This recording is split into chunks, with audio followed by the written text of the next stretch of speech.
And welcome, सभी का स्वागत है एक प्रयास के इस YouTube चैनल पर। आई होप सभी लोग मस्त होंगे, अपनी तैयारी में व्यस्त होंगे। बारिश का मौसम है, उसको साथ साथ एंजॉय भी करते रहे होंगे।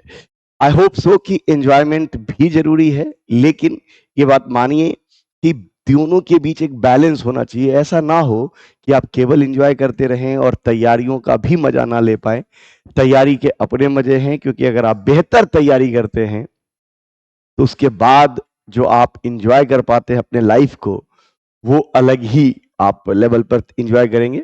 और मैं हमेशा कहता हूं, अपनी तैयारियों को जांचने के लिए कि आपने क्या पढ़ा है, कैसा पढ़ा है, आपकी हालत किस स्तर तक है, इसको तय करने की सबसे अच्छी जगह है अपने आप को एक बार प्रीवियस ईयर के साथ रूबरू करा लेना।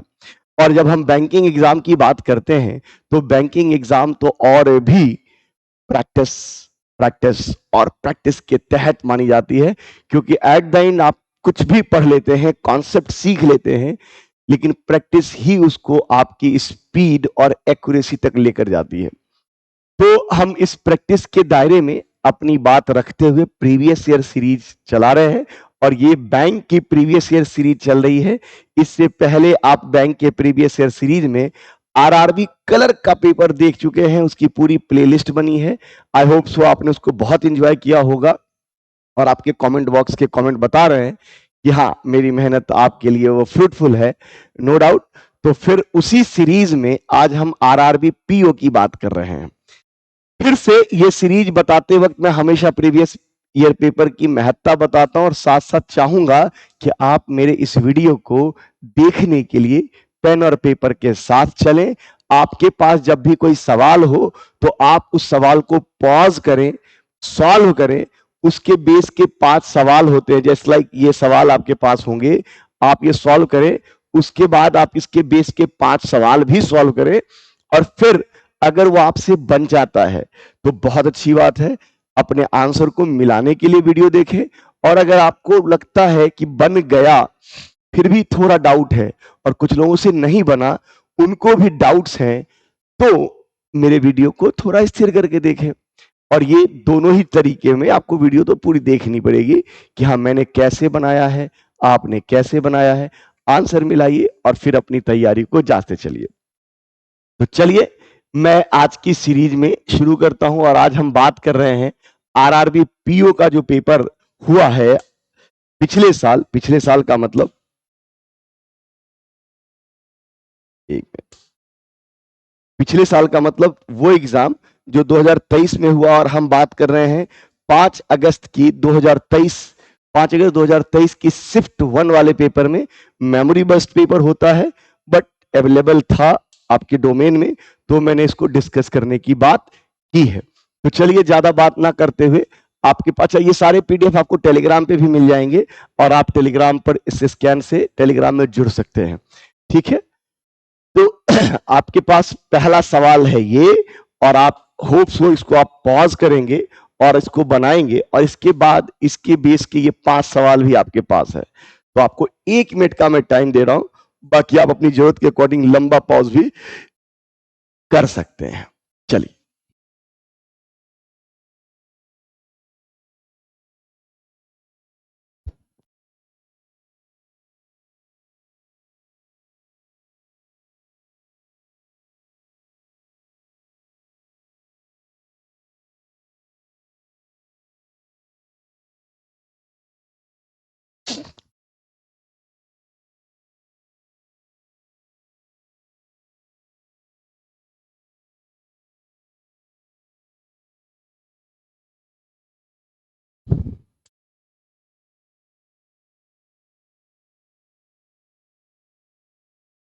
आप अपने अकॉर्डिंग पॉज कर लीजिए और थोड़ी देर बना सकते हैं, कोई इश्यू नहीं है, बट साथ में चलते हैं सॉल्व भी करते हुए, समझेंगे। आई होप सो आप लोगों ने बनाया भी होगा, क्योंकि आरआरबी का एग्जाम है, आसान होता है। थोड़ा क्लर्क से तो ऊपर होगा, बट आसान ही होगा, नो डाउट। यहाँ पर सवाल जैसे ही आप देखते हैं तो ये फ्लोर पजल के सवाल हैं, और मैंने पढ़ाया था कि फ्लोर पजल जैसे ही आए तो आप लिख देंगे, और ये 9 फ्लोर की बात कर रहा है, तो फर्स्ट फ्लोर, एक मिनट जगह बना दूं थोड़ा सा,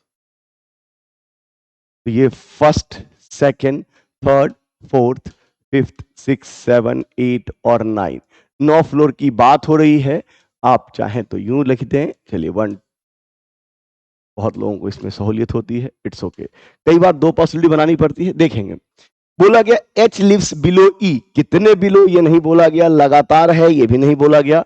तो एच ई से नीचे, और हमारे लिए जब लगातार नहीं होता तो चीजें डॉटेड लाइन में होती हैं कि वो लगातार भी पॉसिबल है और नीचे कई जगह ज्यादा पॉसिबल है। वाइल जी लिव्स अबव एफ, और एक अलग ही बात हुई कि जी अगेन एफ के ऊपर है, कितने ऊपर है हमें मालूम नहीं है। I and E are not immediate neighbour, यानी आई ई के आसपास नहीं है, आई ई के आसपास नहीं है, I and E are not immediate neighbour, उसके जस्ट बगल में नहीं है। 5 person living between B and I, अब तक की बातें अनसर्टेन हैं, छोटी हैं, तो लिखना पड़ेगा इंफॉर्मेशन। कंफर्म होते तो हम कुछ पुट करने की भी सोचते, लेकिन यहां एक बड़ा बंच नजर आया कि 5 person living between B and I, तो बी और आई के बीच 1 2 3 4 5, आई बी और आई के बीच 5, लेकिन यहां भी ये तय नहीं हो रहा कि कौन ऊपर है और कौन नीचे है।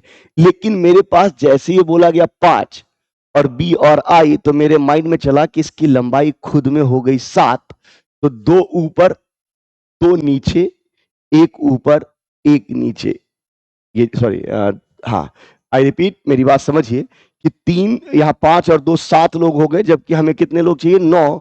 तो मेरे माइंड में तुरंत आया कि 2 लोग ऊपर भी हो सकते हैं, 7 और 2 9, या 2 लोग नीचे हो सकते हैं, या 1 ऊपर और 1 नीचे हो सकता है। अनसर्टेनिटी है क्योंकि अभी मेरे पास 3 पॉसिबिलिटी है, और मैं अक्सर अपनी क्लास में कहता हूं कि थोड़ी देर वेट करिए, नहीं समझ में आएगा तब लिखेंगे, अदरवाइज 2 पॉसिबिलिटी ज्यादा पर जाते नहीं है। यहां 3 possibility I. D is immediately below H, और डी इमीडिएटली बिलो एच है, एक नई कहानी है। तो डी एच के तुरंत नीचे है on an even number floor, और डी जो है वो इवन नंबर फ्लोर पर है, बट नॉट ऑन सेकेंड, और डी के बारे में कि वो डी सेकेंड नंबर फ्लोर पर नहीं है। तो जब डी की चॉइसेस की बात होगी, जो डी 4 6 और 8, डी इवन नंबर पर है, सेकंड पे नहीं, तो मेरे पास इवन नंबर के नाम पे बचा 4 6 और 8। लेकिन साथ साथ ये बात भी तय है कि डी अपने ऊपर 2 लोगों का ख्याल रखेगा, डी अपने ऊपर 2 लोगों का ख्याल, क्योंकि ई और एच उससे ऊपर है, तो यहां 8 पे भी नहीं हो सकता। तो डी की संभावना मेरे माइंड में आ गई कि या तो चौथे पर है या तो छठे पर है, क्योंकि सेकेंड मना, चौथा हो सकता है, छठा हो सकता है, और 8वां होता तो एच और ई नहीं रखा जा सकता। डी की 2 बातें आई हैं, तो ये, लेकिन अभी भी छोटा बंच है, 2 मिनट वेट करते हैं, but not second floor. Only 1 person between D and B. अब आई बात एक कि डी और बी के बीच 1 लोग, और यहां से कुछ कंफर्मेशन आई। मैंने हमेशा कहा कि सीधा पुट करने की जो आदत बनी हुई है, और कई किताबों में आप तुरंत 4-5 पॉसिबिलिटी बनाने की आदत बना लेते हैं, आप वैसे करते हुए मेंस के सवाल में उलझते हैं, तो बेहतर है लिखने की आदत डालिए। यहां से एक बात आ गई कि डी की 2 ही पॉसिबिलिटी है, आइदर मेरे लिए या तो डी 4th पर है और या तो डी मेरे लिए 6 पर है। ये बात जब 2 संभावनाओं में है, और अब बोलेंगे अब क्यों लिखा सर, पहले क्यों नहीं लिखा, तो डी से बी और बी के बाद एक बड़ा बंच भी है। बड़ा बंच हमेशा टॉप प्रायोरिटी में होता है, मैंने पढ़ाया है। तो डी के बाद एक घर छोड़कर बी, और डी के जस्ट ऊपर एच, तो लिखना ये तय ही है, ये भी तय है कि डी के ऊपर जस्ट एच लिखना ही है, क्योंकि डी के जस्ट ऊपर एच था और एच के ऊपर ई है, देखेंगे कहीं। लेकिन अब जैसे ही बोला गया कि डी के बाद बी, मेरे माइंड में आया कि अगर मैं बी यहां दे दूं, सोचिएगा इस पॉसिबिलिटी में अगर बी यहां दे दूं, तो बी के बाद 5 के बाद आई, इधर भी 5 नहीं रख पाएंगे और इधर भी 5 नहीं रख पाएंगे, तो बी यहां तो नहीं होगा, यानी कि डी के बाद एक घर छोड़कर बी, और बी के बाद 1 2 3 4 5 और आई, क्योंकि हमारे माइंड में भी था कि अगर ये स्ट्रक्चर है तो इसके एक ऊपर एक नीचे, या 2 ऊपर 2 नीचे, यानी कि बी के ऊपर ज्यादा से ज्यादा 2, ज्यादा से ज्यादा 2 या 1। तो बी अगर बीच में आएगा तो ज्यादा लोग हो जाएंगे, इसलिए बी वहां जाएगा और आई यहां। यहां भी बी यहां नहीं दे सकते, क्योंकि बी के ऊपर 3 लोग नहीं दे सकते, तो डी के बाद बी, और बी के बाद 1 2 3 4 5 और आई। हमें मालूम था कि बी और आई के बीच या तो एक ऊपर एक नीचे या दो ऊपर दो नीचे, तो हम अपने साथ टिक भी लगा लेंगे कि ये वाला डायग्राम हमने अपने अंदर पुट कर दिया। यहां भी इसको पुट किया, लेकिन अभी पूरी तरह नहीं पुट किया, लेकिन ये पुट हो गया, टिक लगा दिया। आगे चलते हैं। A and C are not adjacent floor, तो ए और सी एक साथ नहीं है, तो ए और सी लगातार नहीं है, ऐसा बाद में देखेंगे। C is not at the lower most floor, और सी लोअर मोस्ट फ्लोर पर भी नहीं है, देखेंगे। A lives between C but below E, sorry, A lives above C, A C से तो ऊपर है लेकिन लगातार नहीं है, लेकिन किसके नीचे है? ई के नीचे। कितने नीचे है ये भी नहीं मालूम, तो डेफिनेट है ई एच के ऊपर होगा, और एच के ऊपर इसमें यही एक जगह है, ई एच के ऊपर होगा, और ई एच के ऊपर होगा, अच्छा, ई एच और डी के ऊपर होगा, और ई जब भी बैठेगा तो ए और सी का भी ख्याल रखेगा, तो ई एच के ऊपर होगा। एग्री? इसमें और कुछ छूटा है? नहीं, चलिए ठीक है। तो अगर मैं यहां पर सारी बातें लिख चुका हूं, तो अब केवल मेरे लिए बचा है यहां, मेरे पास ई के नीचे ए और सी है, तो सी यहां दे नहीं सकते, सी मैं यहां दूंगा,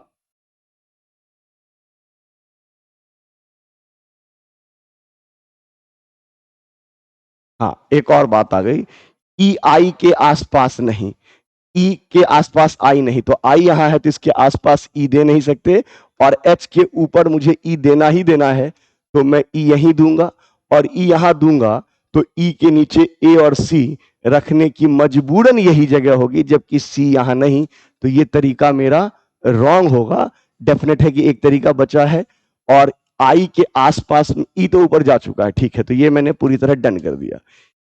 ई अपने नीचे ए और सी का ख्याल रखेगा, सी यहां होगा नहीं। अगर सी यहां हुआ, मान लेते हैं कि सी यहां हुआ, तो सी के ऊपर ए लिखना है, जबकि सी के जस्ट ऊपर ए नहीं लिख सकते, तो मेरा ये सी यहां सोचना भी रॉन्ग।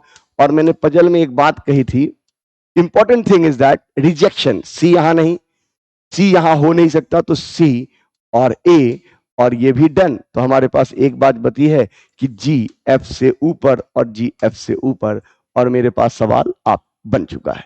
और ये बताने के क्रम में ज्यादा टाइम लगा, वरना टाइम नहीं लगना चाहिए, बहुत सिंपल सवाल है, और केवल सवाल बनाना भी उद्देश्य नहीं है, हमें यह भी देखना है इसके बेस के 5 सवालों में आपकी हालत क्या है। तो इसके बेस के 5 सवाल भी देख लेते हैं, चलिए जल्दी जल्दी देखते हैं, आंसर भी मिलाते हुए। पहला सवाल आपके पास बना है, F lives on which of the following floor, और F सबसे लास्ट में हमने लिखा था, तो F सबसे पहले नंबर फ्लोर पर है, यानी फर्स्ट का आंसर होगा ए, ऑप्शन ए। फिर है how many floor are there between B and C, B और सी के बीच कितने फ्लोर हैं, तो बहुत सिंपल कि बी यहां है और सी यहां है, तो 1 2 3 4, और 4 फ्लोर के नाम पर ऑप्शन नंबर डी, यानी आप सेकंड का आंसर दे रहे होंगे ऑप्शन डी। फिर बोला गया which of the following is true according to the given arrangement of the person, कौन सा सही है अगर जो व्यवस्था दी गई है, तो कौन सा सही है इसके नाम पे पढ़ना पड़ेगा। ए लिव्स ऑन 4th फ्लोर, जबकि ए 5th पर है, ये wrong. There is 2 floor between E and H, E और एच के बीच 2 फ्लोर, तो आप कहेंगे नहीं सर एक ही फ्लोर है। ही लिव्स 2 फ्लोर अबव जी, और ये बात फर्स्ट फ्लोर, एक फ्लोर ऊपर और 2 फ्लोर ऊपर, यहां कई बार कंफ्यूजन होती है, एक फ्लोर और 2 फ्लोर, तो डी 2 फ्लोर ऊपर है, यानी option number C is a right answer. Question number 3 का आंसर देंगे C. F lives immediately above C, तो अच्छा आगे पढ़ने की जरूरत ही नहीं है, जब एक ही आंसर है तो खत्म। अगला सवाल है who lives 3 floor below B, B के who lives 3 floor below B, तो बी के 3 फ्लोर नीचे, तो 1 2 और 3, तो बी के 3 फ्लोर नीचे है ए, और option number E is the right answer.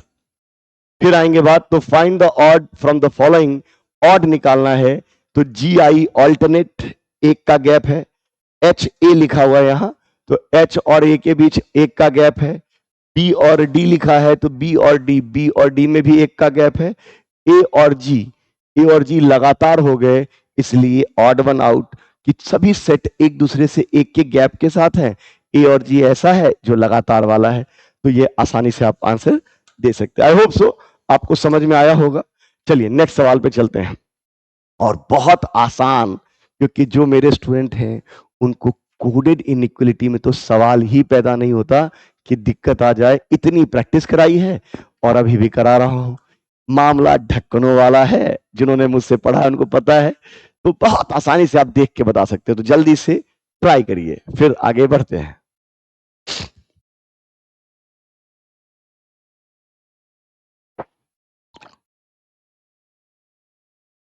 चलिए, जब मैं इस सवाल को बना रहा होऊंगा, मेरे माइंड में सी से एफ तक जाना है और मेरे पास सी से एफ तक जाने के क्रम में मिडिल पॉइंट है टी, क्योंकि सी से डी और डी से एफ, सी से डी और डी से एफ। मैं तो पेन चला रहा हूं आपको समझाने के लिए, बट अगर मैं यहां बात करूं कि मुझे यहीं दिख रहा है सी और डी के बीच इक्वल नहीं है, और इसने इक्वल का इस्तेमाल कर लिया, और मैंने कहा था कि रास्ते में किसी भी एक जगह इक्वल आ जाए, इक्वल हट जाए तो इक्वल नहीं ले सकते, तो पहला ऑप्शन तो ऐसे ही गलत है। आपको समझाने के लिए, कुछ लोग जो मुझसे नहीं पढ़े हैं उनके लिए तो थोड़ी सी बात करनी पड़ेगी। तो डी और एफ में हम बराबर कहेंगे, और सी और डी में सी की ओर खुला कहेंगे, सी और डी में सी की ओर ढक्कन खुला। अब अगर आप शायद सी और एफ के बीच देखेंगे तो रिलेशन के नाम पर आप ये बना रहे होंगे, जबकि यहां साथ में इक्वल है, इसलिए ये रॉन्ग होगा। आई होप सो ये आपको क्लियर होगा। अगला सवाल अगर देखें तो बी और एफ, तो मेरे लिए बी यहां है और एफ के नाम पर फिर से डी, तो बी से सी, तो बी से सी ऐसे, सी से डी और डी से एफ, बी से सी से डी और डी से एफ। और अभी मैं बी और एफ में बताना चाहूं तो बी और एफ में बताने के नाम पर बी की ओर खुला, यानी आप कह सकते हैं कि only second is true. Option number 6 का आंसर हो जाएगा बी। चलिए नेक्स्ट सवाल पर आइए जरा।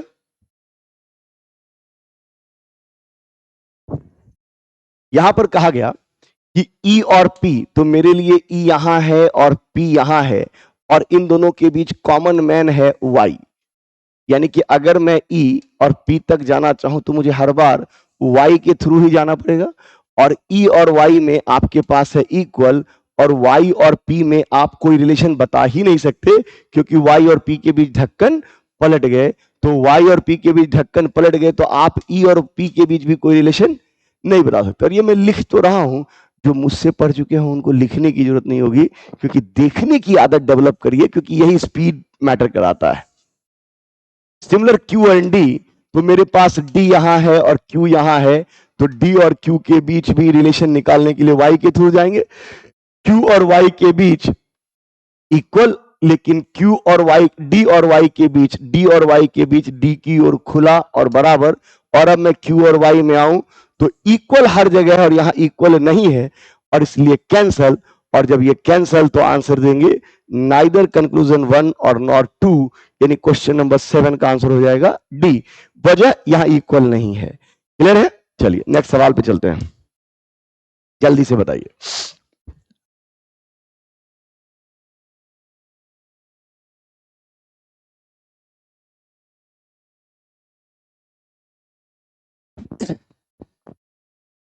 चलिए देखें फिर से, यहां पर बोला गया क्यू एंड जेड, और इस तरह तो लगातार है, क्यू और जेड के बीच चलें तो लगातार जेड की ओर खुला दिखेगा, और इक्वल यहां पर गायब है, इसलिए पहला तो देखते ही सही, क्योंकि आपको पता है अगर मैं जेड से चलूं खुला खुला खुला, क्यू पर आ गए जेड की ओर खुला खुला।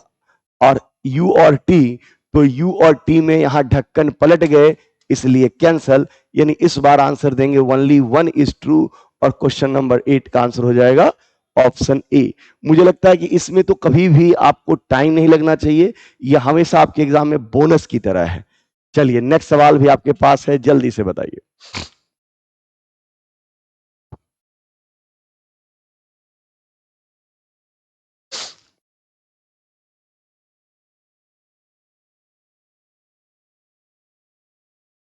एफ और एल पर बात हुई है, तो मैं एफ से एल तक जाऊं तो एफ से एल तक जाने में ही दिख रहा बंद बंद, और एल पर पहुंच गए, ढक्कन पलटा नहीं है और एल की ओर खुला है। इक्वल इक्वल यहां इक्वल नहीं, और रास्ते में एक जगह भी इक्वल नहीं, तो हमें इक्वल नहीं चाहिए, और इसने भी नहीं लिया, सही किया है। चलिए तो ये अगला देखें, डी और ए। तो डी और ए में मेरे पास यहां से यहां तक की जर्नी खुला खुला और ए पर आ गए, और हमें मालूम है कि अगर एक जैसा सिंबल मिलेगा तो रिलेशन बनेगा। तो डी की ओर खुला और इक्वल चाहिए नहीं, इसलिए ऑप्शन नंबर 2 भी, और दोनों ही सही हैं, इसलिए ऑप्शन नंबर बी आंसर लगा देंगे। और मैंने इतना टाइम भी लिया समझाने के लिए, तो बहुत ज्यादा है, क्योंकि ये 5 सवाल 2 मिनट बहुत हुए, इसलिए कहता हूं प्रैक्टिस की जरूरत है। चलिए, तो नेक्स्ट सवाल चाहिए। 8 आ गया, 1 मिनट। हमने भी ये किया था ना, 9। हाँ, 9 के बाद अगला सवाल है आपके पास पजल के रूप में। तो फिर से 1 मिनट का पॉज लेते हैं। आप लंबा पॉज ले सकते हैं, कोई दिक्कत नहीं। और इसके बेस पर ये 5 सवाल भी आपके सामने हैं, तो आपको दोनों ही सॉल्व करने हैं। तो चलिए 1 मिनट का पॉज लेते हैं।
चलिए, आई होप सो बना होगा, और नहीं बना तो भी आप अब थोड़ी देर और पॉज ले लीजिए और फिर बनाइए।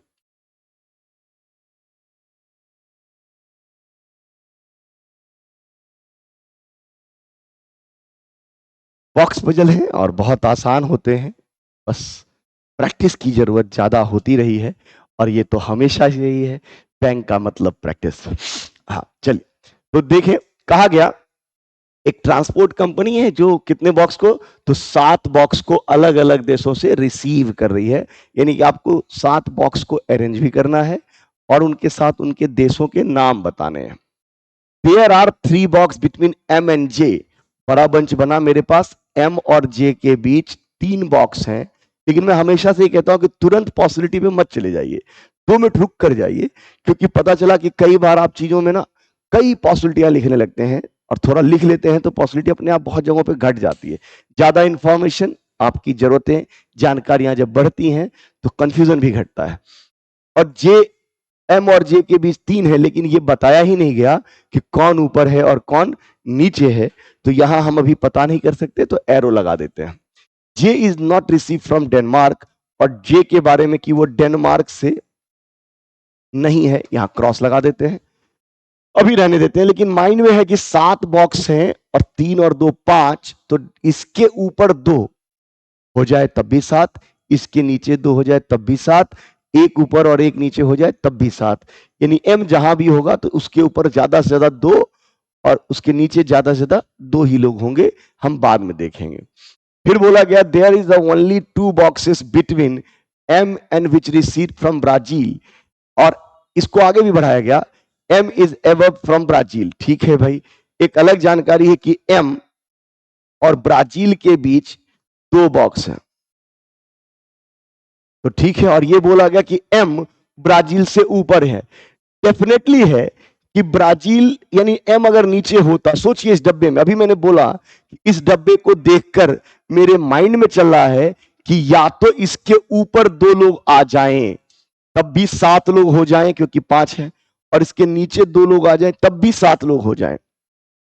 अब ये बात हो गई कि एम जहां भी बैठा है अपने नीचे 3 लोगों को तो लेकर आएगा, क्योंकि एम और ब्राजील के बीच 2 और एम ब्राजील से ऊपर ही है, तो डेफिनेट है कि इसको जो मैं एरो लगाया था कि एम यहां हो जा सकता है, अब एम नहीं होगा, क्योंकि एम होगा तो उसके नीचे 2 लोग नीचे तो नहीं होंगे क्योंकि एम के नीचे 3 लोग हैं और ये इसके बीच आपको तय कराने लगा कि डेफिनेटली एम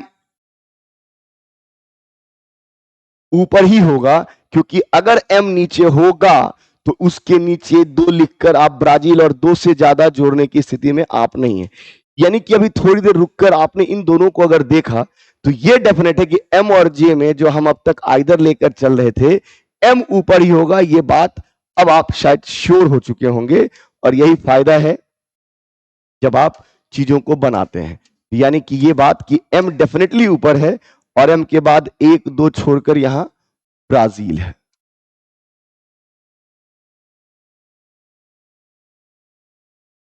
और ये बात डन। अभी भी उसके ऊपर 2 हो सकते हैं, नीचे हो सकते हैं 2, एक ऊपर एक नीचे हो सकता है, लेकिन एम नीचे नहीं हो सकता, ये बात श्योर हो चुकी है। चलिए, box M is above the receive. N is not adjacent to receive from Finland और N is not adjacent to receive from Finland. एक नया नाम आया है, यहां लिख देता हूं, फिनलैंड। और एन उसके आसपास नहीं है। ठीक है भाई, ये तो बहुत अलग है, इससे हम कुछ जोड़ नहीं सकते। विच एज, विच हमेशा अपने बगल वाले के लिए आता है और फिनलैंड वाले बॉक्स के लिए आया है, तो विच एज यानी Finland received from box which is received from Finland is above M, M से ऊपर है, बट नॉट इमीडिएटली अबव। अभी अभी डायग्राम में ही बात कर रहे थे कि आप इसके ऊपर ज्यादा से ज्यादा 2 ही डब्बा जोड़ सकते हैं, आप तीसरा डब्बा जोड़ ही नहीं सकते, क्योंकि आपको मालूम है कि 7 ही डब्बे होने हैं। और एम से ऊपर फिनलैंड है लेकिन तुरंत ऊपर नहीं, तो फिनलैंड यही होगा। और ये बात कि एन इसके आसपास नहीं होगा, यानी कि आपने इस पॉइंट को यहां पर मेंशन कर लिया है, तो इसकी जरूरत भी आपके पास खत्म है। Only 3 box above 3 box between L and receive from Finland. Finland fix हो गया तो 1 2 3 और यहां पर एल आ जाएगा, ये भी तय है।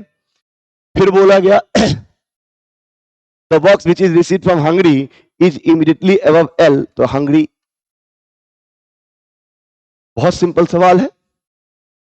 फिर बोला गया है कि the box which is received from Poland is immediately above P, तो पी जहां भी होगा उसके जस्ट ऊपर पोलैंड होगा। तो मेरे माइंड में पी, अगर पोलैंड यहां देंगे तो पी यहां पॉसिबल है, पोलैंड यहां देंगे तो पी यहां पॉसिबल है। तो मेरे पास 2 जगह भी है कि मैं पोलैंड यहां देकर पी को ला सकता हूं, पोलैंड यहां देकर पी को ला सकता हूं। रुकते हैं। Only 1 box is there between K and N, K और एन के बीच केवल एक ही बॉक्स है, यानी ये ऑल्टरनेट का सेट। तो मेरे पास तुरंत दिमाग में आया कि भाई ऑल्टरनेट के नाम पर यहां पॉसिबल है या यहां ऑल्टरनेट पॉसिबल है, लेकिन कोई भी ऑल्टरनेट लेंगे ये जगह तो भर ही जाएगी, ये जगह भर ही जाएगी। जबकि पोलैंड और पी मेरे पास 2 जगहों पे चल रहा था, ये और ये, लेकिन जैसे ही बात आ गई कि के और एन के बीच ऑल्टरनेट, तो ऑल्टरनेट यहां या यहां, ये तय है। तो ये जगह अब खाली नहीं बनेगी, तो डेफिनेटली है कि मेरे लिए ये जगह खाली नहीं है, तो मैं पोलैंड के नीचे पी लिखूंगा। और यहां पर के और एन के मामले में अभी भी पता था कि एन यहां नहीं आएगा, तो यहां के आएगा और यहां एन आएगा, और दोनों ही बातें डन। ये तो रीड आउट करते हुए बन गया। Only 1 box is there between K and N, ये तो हमने पढ़ लिया था। Neither K nor J received from Spain, तो के भी स्पेन में नहीं और जे भी स्पेन में नहीं, तो स्पेन यहां आएगा। डेनमार्क यहां नहीं, तो डेनमार्क। और एक ही शहर बचा है आपके पास और वो बचा है वियतनाम, और ये भी यहां लिख लेते हैं। और एक नाम बचा है ओ, और आपके पास सवाल खत्म हो चुका है। तो बहुत इजी सवाल है, मुझे नहीं लगता कि आपको इस सवालों में कभी दिक्कत होनी चाहिए। अरे क्या हो गया इसको?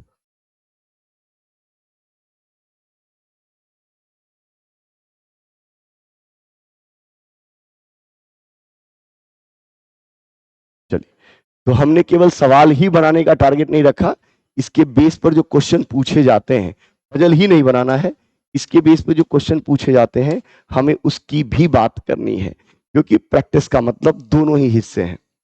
तो चलिए जल्दी से इस पर 5 सवाल जो आए हैं उसको भी देख लेते हैं।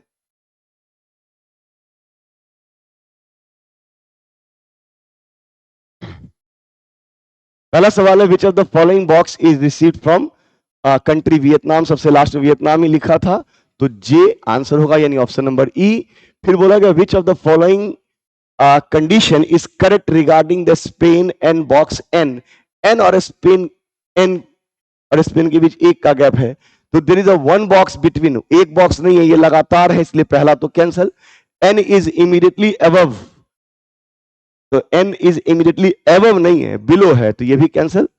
The box received from Spain is related to the immediately above N, Spain वाला एन से तुरंत ऊपर है, और option number C is a right answer. Odd one out की बात हो रही है, तो बस बहुत आसान है, एम डेनमार्क, एम और डेनमार्क लगातार हैं, जबकि ओ और स्पेन की बात करें, ओ और स्पेन के बीच एक का गैप है। जे और पोलैंड, तो जे और पोलैंड में भी एक का गैप है। पी और हंगरी, पी और हंगरी में भी एक का गैप है, तो सब में एक का गैप है, तो शुरुआत में ही एम और डेनमार्क आपने लगातार बताए थे, तो वो आंसर हो जाएगा। फिर बोला गया कि which of the country box O received, O Finland से आएगा, और फिनलैंड के लिए option number C. How many box are there between M and P, M और पी के बीच कितने, तो दो आंसर होंगे, option number B. I hope so आपसे बहुत आसानी से बनने वाला सवाल था ये। तो नेक्स्ट सवाल पे चलते हैं, जल्दी से आंसर दीजिए, एक मिनट।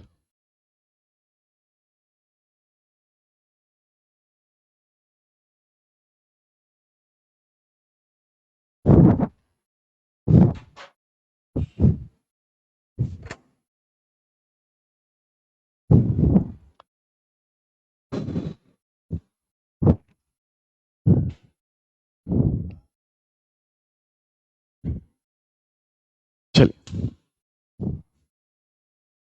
यहां पर तो बहुत सिंपल है, लैपटॉप और माउस को ये कहा गया, माउस और कीबोर्ड तो आर, अरे एक मिनट,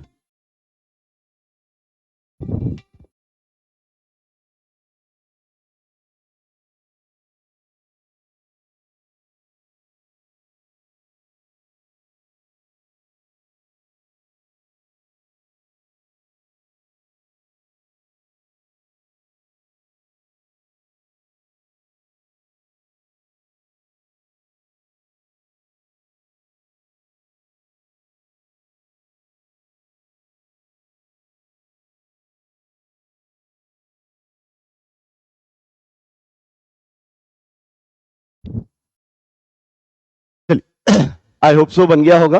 देखते हैं, इसमें कुछ था ही नहीं, क्योंकि आप देखें तो लैपटॉप और माउस, आर और माउस दो ऐसे वर्ड हैं जो दोनों में इस्तेमाल किए गए, आर और माउस दोनों में इस्तेमाल किए गए, तो डेफिनेटली जीयू भी दोनों में इस्तेमाल है, और डीयू भी दोनों में इस्तेमाल है।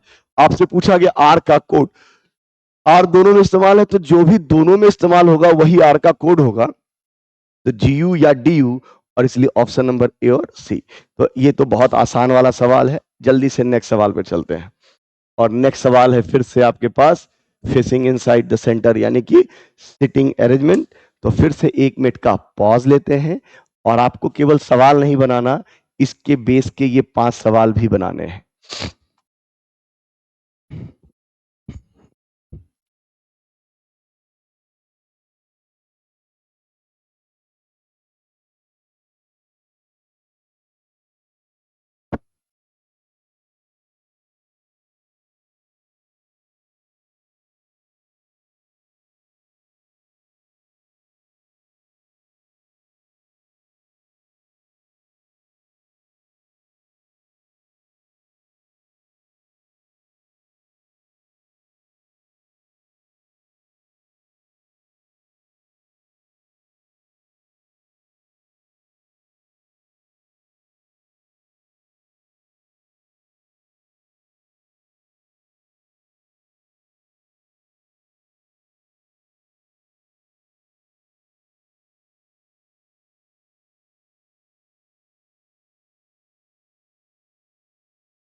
चलिए, आई होप सो बन गया होगा, और नहीं बना है तो आप लंबा पॉज ले सकते हैं।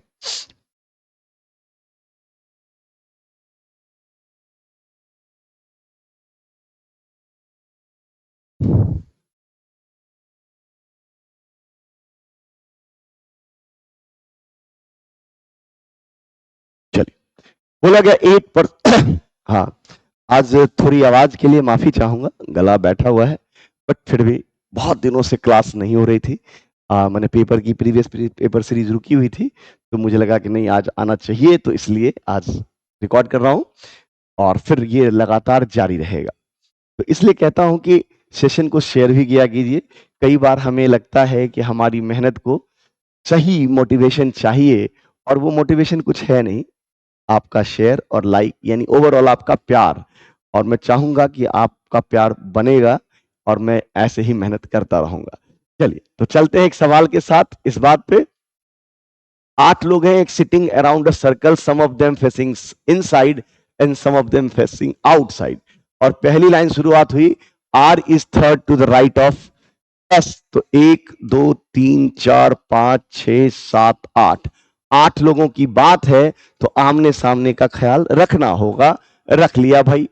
लेकिन शुरुआत हुई, R is third to the right of S who is facing inside the centre. चलिए, अच्छी बात है, यानी एस का फेस इनसाइड है और आर उसके राइट में थर्ड है, तो पहली बात तो हमने पुट कर ली, बहुत मजे में। C sit second to the left of R. अब सी आर के लेफ्ट में है, अब आर का डायरेक्शन नहीं मालूम है। और मैं अक्सर कहता हूं, दो तरीके हैं, जो एक्सपर्ट हो गए हैं वहां उनको लेफ्ट और राइट मूव करना बहुत आसान है।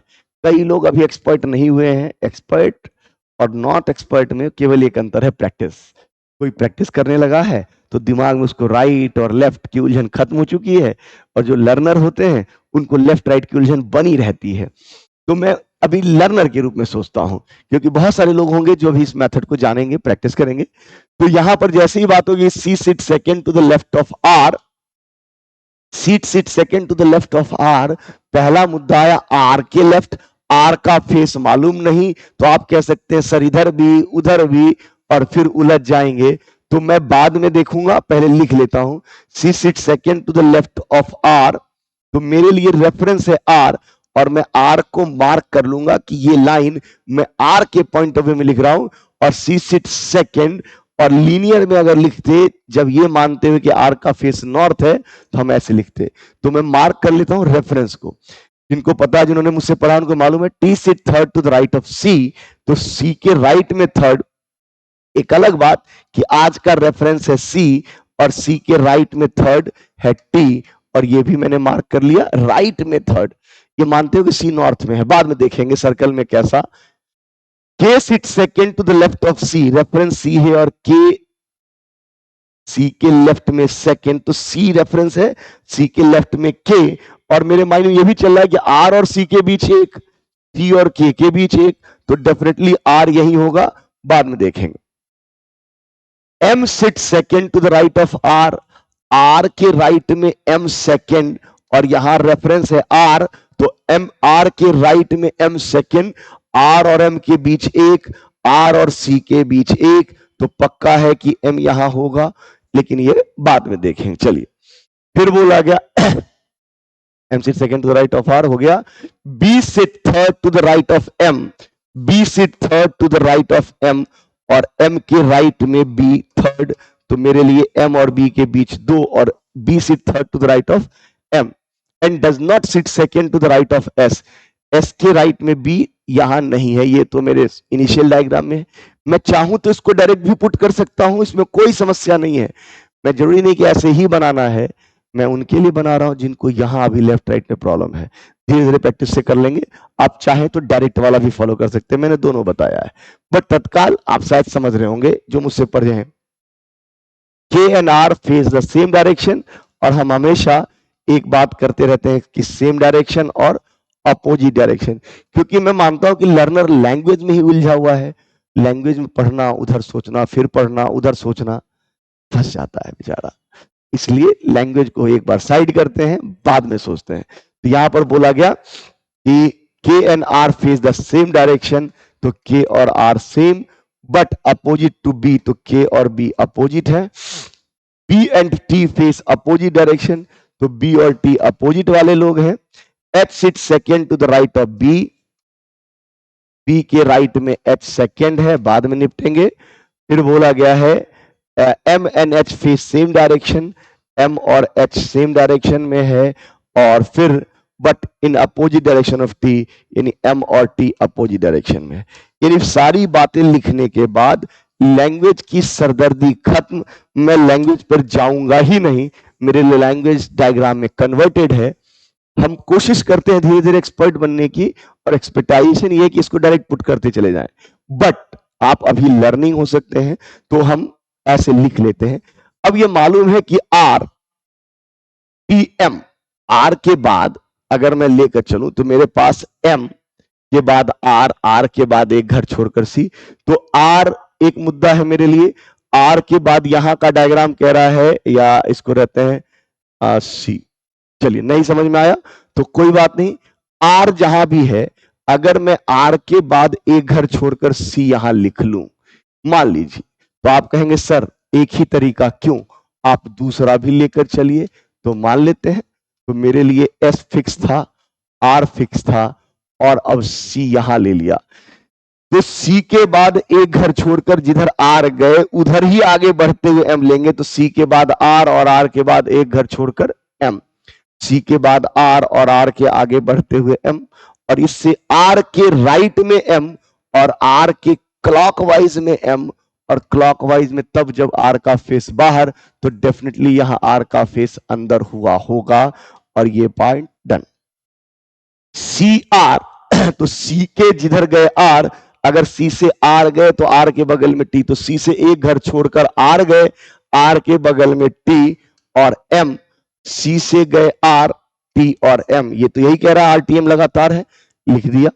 यहां पर सी की डायरेक्शन तय कराएंगे, और जब उधर आरटीएम गए हैं तो इधर एक घर छोड़कर के, और यहां सी के बाद आरटीएम तो इधर एक घर छोड़कर के।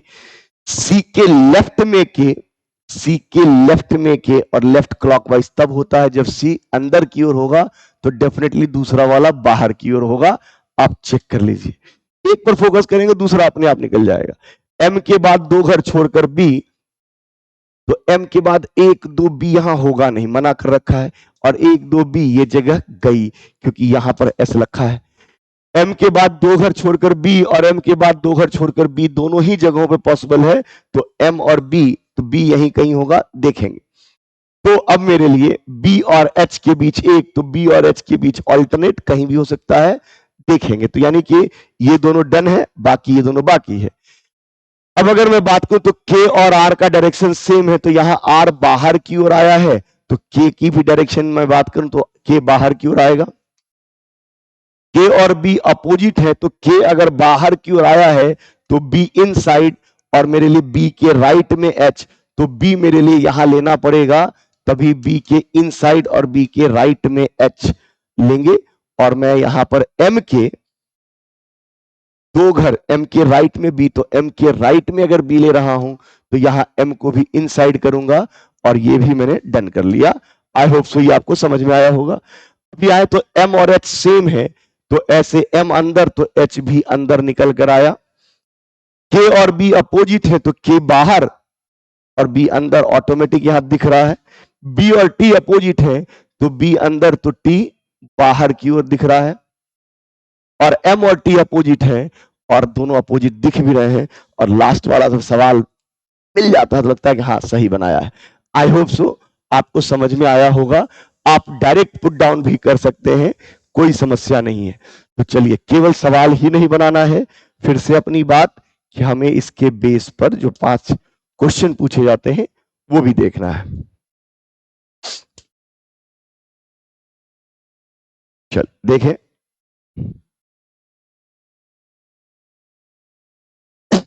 पहला सवाल है how many person inside the circle, कितने लोग अंदर की ओर हैं, तो 1 2 3 और 4, 4 लोग अंदर की ओर है, तो option number D. Who sit between T and B, T और बी के बीच कौन बैठता है, तो टी और बी के बीच आर बैठता हुआ दिख रहा है, और आर मेरे लिए ऑप्शन नंबर ए में है, तो इसका आंसर हो जाएगा A. How many person seat between M and B when counted from left of M, और एम का फेस है इनसाइड, तो लेफ्ट का मतलब क्लॉकवाइज, और एम और बी के बीच अगर मैं क्लॉकवाइज चलूं तो 4 लोग हो जाएंगे, और 18 का आंसर हो जाएगा option number D. Who is fourth to the left of K बाहर की ओर देख रहा है और लेफ्ट देखना, तो लेफ्ट का मतलब एंटी क्लॉकवाइज, फोर्थ का मतलब बीच में 3, और आर पे बात करनी पड़ेगी, और इसका आंसर हो जाएगा option number A. Who is second to the left of C, C के लेफ्ट में सेकेंड, तो सी बाहर की ओर देख रहा है, तो लेफ्ट का मतलब एंटी क्लॉकवाइज, और सेकेंड का मतलब एक घर छोड़कर, यानी हम बात कर रहे हैं के की, और के हमारे लिए ऑप्शन नंबर ए में है। जिन्होंने टॉपिक कर रखा है, मेरी क्लास ले रखी है, उनको इसमें कभी दिक्कत आई नहीं है, बट प्रैक्टिस प्रैक्टिस और प्रैक्टिस, ये हमेशा बैंक में कहता रहा हूं, और आई होप सो आप इस सीरीज को एंजॉय भी कर रहे होंगे। हाँ, थोड़ी आवाज बैठी हुई है क्योंकि सर्दी है, कोई बात नहीं, वीडियो परमानेंट बनी रहेगी, सवाल बने रहेंगे, और ऐसी वीडियो आती रहेगी, आप एंजॉय करते रहेंगे। तो चलिए, नेक्स्ट सवाल है, जल्दी से बताइए।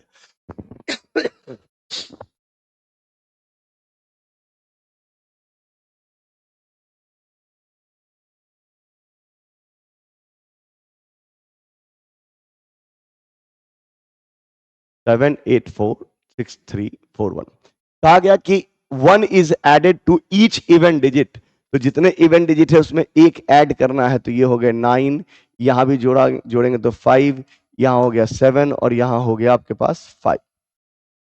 10 1 is subtracted from each odd digit, तो यहां डिजिट डिफाइन करेंगे तो 6, 2 और 0।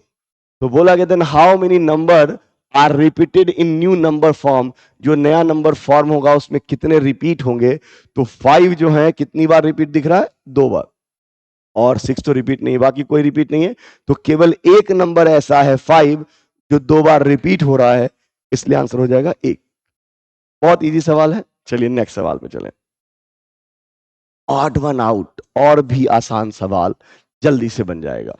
जब भी ऑड वन आउट की बात होती है तो सीधा हम अल्फाबेट के नंबर पे बात करते हैं, जैसे 5, 8 और 12, यहां बात करें तो 16, 19 और 23, यहां बात करें तो 9, 12 और 16, यहां बात करें तो 18, 21 और 24, यहां बात करें तो 7, 10 और 14।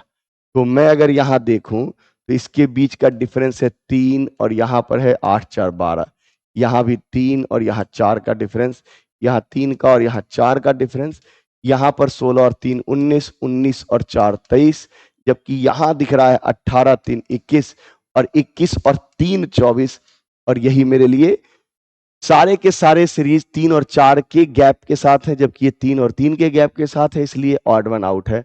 और अल्फाबेट की प्रैक्टिस तो खूब हुई है, कोई समस्या ही नहीं होनी चाहिए। चलिए, तो नेक्स्ट सवाल चलें। सेलुलरिज्म, और हमेशा की तरह जिन्होंने मुझसे पढ़ा है सेलुलरिज्म उनके लिए बोनस की तरह है, जल्दी से आंसर देंगे।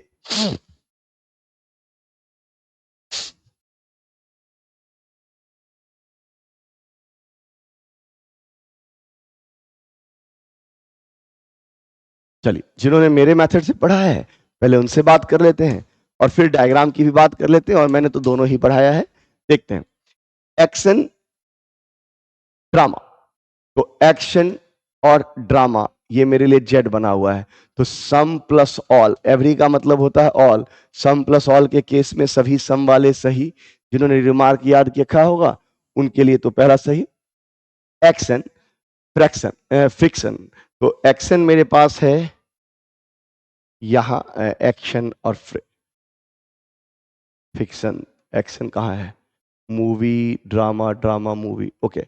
चलिए, तो यहां देखें तो मेरे पास एक्शन और फिक्शन, तो मेरे पास मैं कह सकता हूं फिक्शंस और एक्शंस, तो यहां पर एक्शंस और फिक्शंस यही है। तो मैं यहां से यहां आऊंगा तो सम प्लस ऑल सम, और सम प्लस नो सम नॉट, तो some plus no some not, और ये वाला गया, क्योंकि सम नॉट के केस में नो तो बनेगा ही नहीं। मुझे एक्शन और फिक्शन पे जाना था, तो एक्शन से फिक्शंस तक आने के लिए मूवी, ड्रामा जेड बना हुआ, तो some plus all some, some some plus no some not, some plus no some not, और यहां बना है नो, इसलिए ये गलत। आंसर लगाना होगा तो हम रीडिंग करते हुए बता देंगे कि ओनली कंक्लूजन 1 इज ट्रू। 23 का ओनली कंक्लूजन 1 इज ट्रू, यानी कि ऑप्शन नंबर सी में। ओके, मुझे 1 दिख रहा था। चलिए, जिनको डायग्राम से देखना है, आसान सा सवाल है। सम एक्शंस आर मूवी, ठीक है। एवरी मूवी इज ड्रामा, तो जितने भी मूवी हैं वो ड्रामा है। और नो ड्रामा इज फिक्शंस, तो जितने भी ड्रामा है वो फिक्शंस नहीं है। ऐसे ही करते हैं। तो पहला है कि some action are drama. Of course action का वो हिस्सा जो मूवी हो गया, और सारे मूवी ड्रामा के अंदर आएंगे ही, तो some actions are drama. No action is friction, ये एक्शन और फ्रिक्शन के बीच कोई रिलेशन फिक्स नहीं है, बिकॉज ये फ्रिक्शन ड्रामा से अलग है।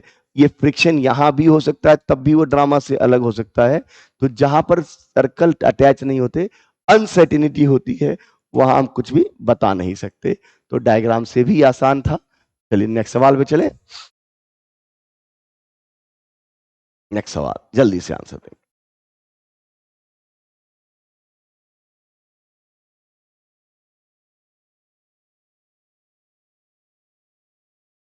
पॉसिबिलिटी का सवाल है। फिर से वही बात कि हमारे पास सवाल आ जाए कीबोर्ड और मॉनिटर, तो मेरे पास कीबोर्ड यहां है और मॉनिटर में यहां से लूं, तो no plus some, no plus some, some not negative. जिन्होंने मुझसे पढ़ा होगा उनको याद होगा, नो पहले पढ़ते ही सम नॉट नेगेटिव। तो no plus some, some not negative. तो some monitor are not keyboard, और some monitor are not keyboard, और सम नॉट के केस में सम की सारी पॉसिबिलिटी सही है। सम नॉट के केस में सम की पॉसिबिलिटी सही है। जिन्होंने मुझसे पढ़ा है उनके मेथड के अकॉर्डिंग आंसर तो तुरंत दे दिया। लेजर लैपटॉप, यहां आए तो मेरे पास लेजर यहां है और लैपटॉप यहां है, क्योंकि कीबोर्ड और कीबोर्ड यहां जुड़ा है, तो वो उल्टा जेड बनाकर बैठा है। और उल्टा जेड बैठा बैठा है तो हम नीचे से पढ़ते हैं ऑल प्लस नो, नो, और नो के केस में नो वाला सही। तो दोनों ही कंक्लूजन सही है, और दोनों कंक्लूजन सही के नाम पर ऑप्शन नंबर बी लगा देंगे। चलिए, जिनको ये डायग्राम से देखना है उनके लिए चलिए, कीबोर्ड को लैपटॉप से अलग होना है। आई एग्री, सब लोग अलग है। चलिए, सम लैपटॉप, और लैपटॉप का कुछ हिस्सा मॉनिटर हो चुका है, और ऑल लेजर आर कीबोर्ड, तो कीबोर्ड यहां पर थोड़ा बड़ा कर लेते हैं। ऑल लेजर आर कीबोर्ड, तो ये लेजर है और ये लैपटॉप थे, ठीक है। चलिए, तो some keyboard being monitor is a possibility, keyboard का कुछ हिस्सा मॉनिटर हो सकता है। ऑफ कोर्स, अगर ये पॉसिबिलिटी, संभावनाओं की बात हो रही है, तो ये मॉनिटर थोड़ा बड़ा होकर अगर यहां तक जुड़ जाता, तब भी वो हिस्सा ये तो हो सकता है, क्योंकि इसमें और इसमें तो कोई रिलेशन बताया नहीं गया, तो संभावना है, इसलिए right. No laser is laptop, तो लेजर लैपटॉप कभी हो ही नहीं सकता, क्योंकि लैपटॉप कभी इसके अंदर ही नहीं जा सकता, तो लेजर के पास कैसे जा सकता है। तो ये भी बात सही है, इसलिए दोनों ही सही है। चलिए, तो नेक्स्ट सवाल पे चले। और सेलुज्म तो बेसिक सवाल है, आसान सवाल है, देखते के साथ आंसर आना चाहिए।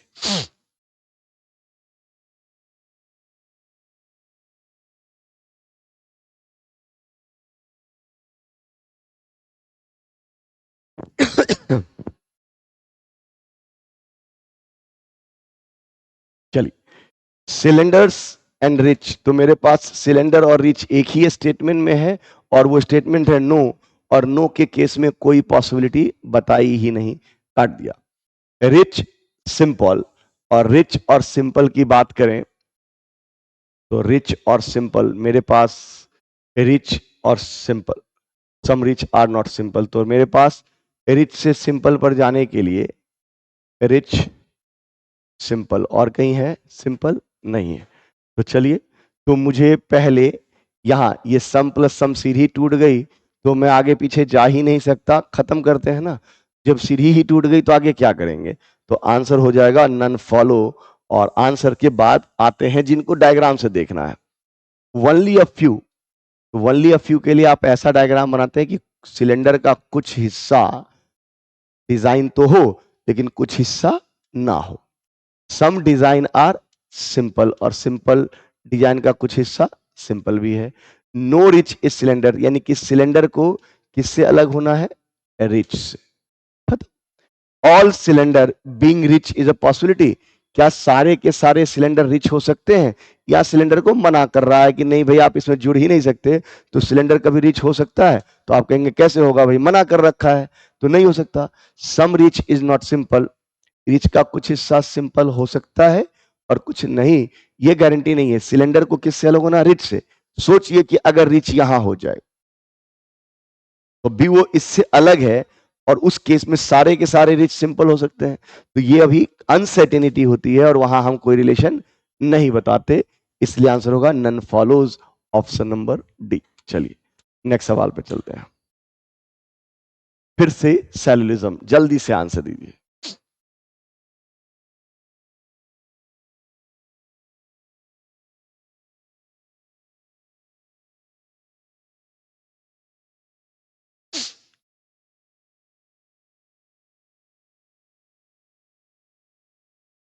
चलिए देखें, पैन प्लेट्स, तो पैन और प्लेट्स के नाम पर पैन तो यहां है मेरे पास और प्लेट यहां है मेरे पास, जेड बना हुआ है, तो जब जेड बना हुआ होगा तो no plus some, some not negative, some pen are not, और सम पेन के नाम पे ऑल तो पॉसिबिलिटी होता, लेकिन उल्टा, ये उल्टा नहीं है इसलिए ये गलत है। बाउल स्पून, तो बाउल और स्पून के नाम पर आप यहां देख सकते हैं, तो some plus no, some not, और ये सम है तो इसलिए आंसर देंगे नाइदर वन नॉर टू, यानी ऑप्शन नंबर ई। डायग्राम देख लेते हैं, डायग्राम के नाम पर फ्यू है, ओनली फ्यू नहीं है, तो यहां पर आएगा आपके पास बाउल्स आर प्लेट, प्लेट को अलग होना है स्पून से, और सम स्पून आर पैन, ये प्लेट है। All pen being plate is a possibility, तो जितने भी पेन हैं वो कभी भी प्लेट हो सकते हैं, तो आप कहेंगे नहीं, क्योंकि पेन का हिस्सा जो एस हो चुका है वो तो अब कभी इसके अंदर जाएगा नहीं, तो सारे पेन कभी इसके अंदर जाएंगे नहीं, इसलिए गलत है। सम बाउल और स्पून, तो बाउल और स्पून में भी आप कुछ कह ही नहीं सकते, अनसर्टेनिटी है, तो रॉन्ग, खत्म। चलिए नेक्स्ट सवाल पे चलें, और नेक्स्ट सवाल है फिर से पजल, सिटिंग अरेंजमेंट है, जल्दी से बनाइए।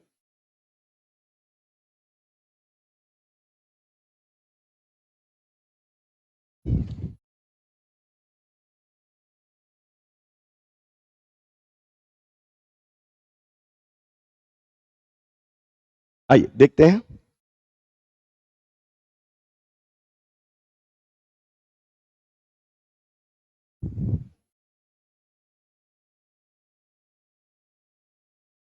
अनसर्टेन नंबर ऑफ पीपल है, बहुत आसान, लेकिन लिखना पड़ेगा क्योंकि कई बार इसकी संख्या बहुत लंबी हो जाती है जो हमें कंफ्यूज करती है।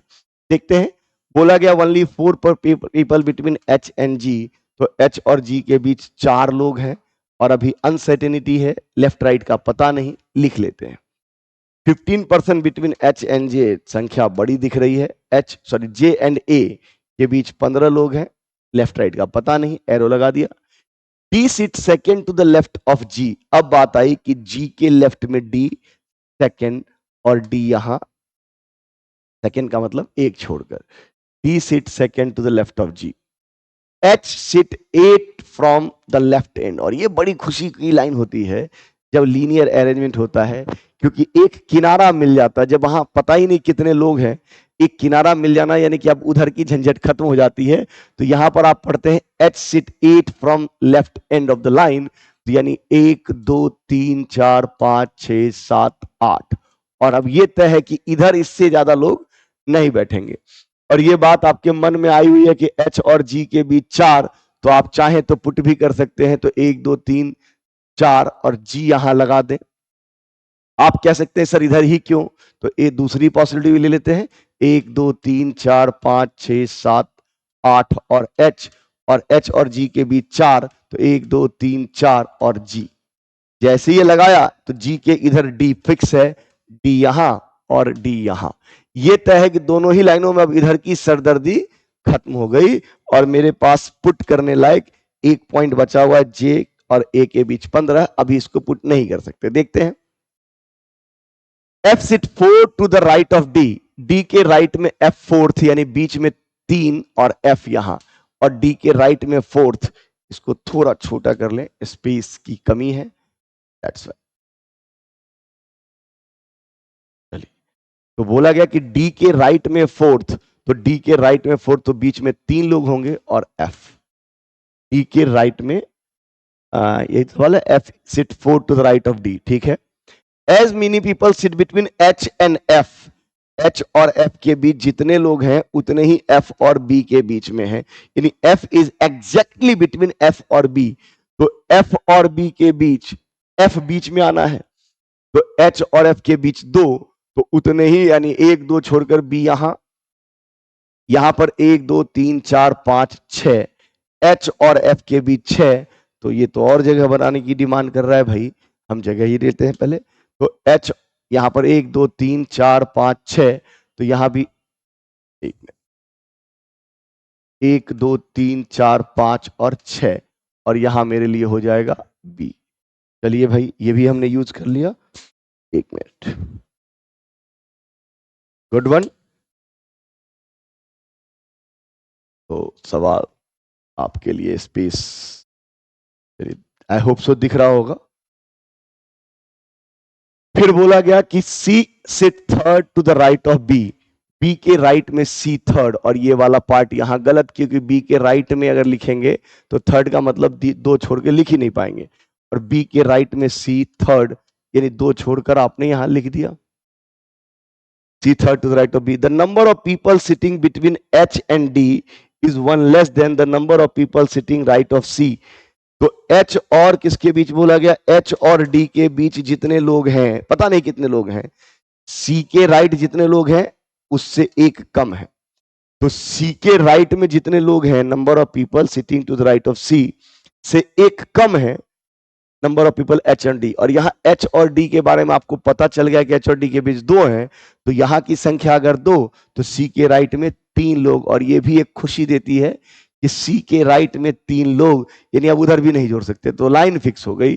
और जैसे लाइन फिक्स हो गई, आपके पास एक लाइन थी, J is 6 to the right of G, तो जी के राइट में जे 6, तो बीच में 5, तो 1 2 3 4 5 और जे, और शुरुआत की एक लाइन की जे और ए के बीच 15, उधर 15 दिख नहीं रहा, तो मैं इधर आऊं, 1 2 3 4 5 6 7 8 9 10 11 12 13 14 15, और ये हम लिखा देंगे जे।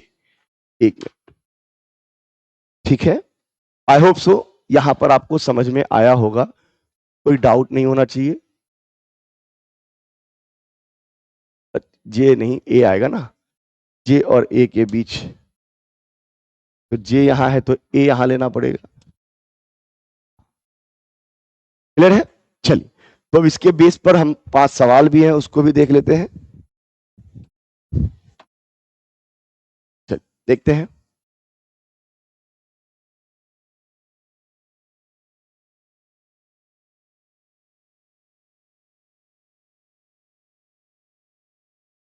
बढ़िया सवाल था, इसमें कोई दो राय नहीं, क्योंकि लंबाई इतनी है कि बस देख के घबराहट होती है। आइए देखें, पहला सवाल है कौन सा व्यक्ति who among the following person sit fifth to the right of A, A के राइट में 5वें स्थान पे कौन है, तो ए के राइट में 5वें स्थान का मतलब बीच में 4 छोड़कर, और एच दिख रहा है, यानी ऑप्शन नंबर ई। कमाल की बात है कि सवाल इतना बड़ा, 3 ही क्वेश्चन है, आप सोचिए कई लोग कितनी स्पीड में बना रहे होंगे, और एग्जामिनर के पॉइंट ऑफ व्यू से 3 सवाल के लायक दिखा। इफ के is third from extreme right and, एक नाम, नया नाम आया कि अगर के थर्ड है एक्सट्रीम राइट एंड से, यहां मान लेते हैं, then who among the following person sit fourth to the left of K, तो के लेफ्ट में फोर्थ, यानी बीच में 3, तो आंसर होगा बी और option number B. How many person sitting in the row, कितने लोग बैठे हैं, तो भाई गिन लेते हैं, 3 3 6 3 9 3 12 12 और 3 15 15 और 3 18 18 और 3 21 21 और 3 24 24 और 3 27।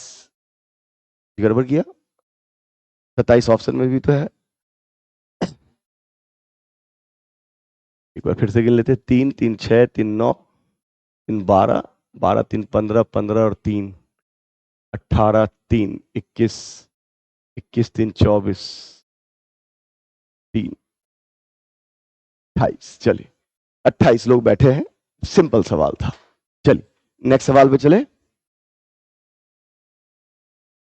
डायरेक्शन का सवाल है और जल्दी से आई होप सो आप बना सकते हैं। फिर से 1 मिनट का पॉज दे रहा हूं, आप सवाल बनाएंगे।